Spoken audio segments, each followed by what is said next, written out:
dulce dueño, consuelo de mi quebranto, escucha mi tierno canto sin despertar de tu sueño.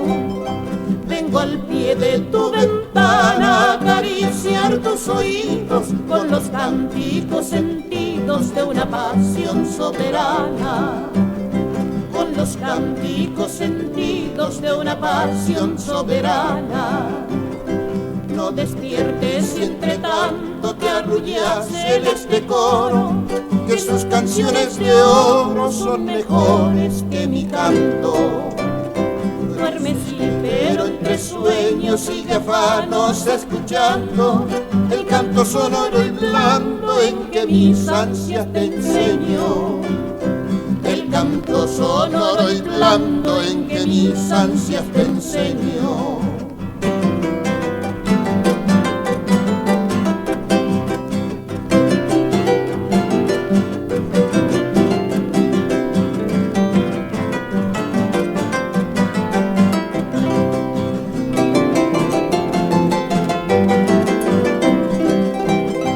No temas si estás temiendo, nadie escucha, no receles, hasta el lirio y los claveles en el campo están durmiendo. Y solo susurra el viento que viene de la floresta, pero es que el viento me presta para mi canto su acento. Pero es que el viento me presta para mi canto su acento. Piensa, niña, en tu desvío cuando venga la mañana y encuentres en tu ventana una gota de rocío.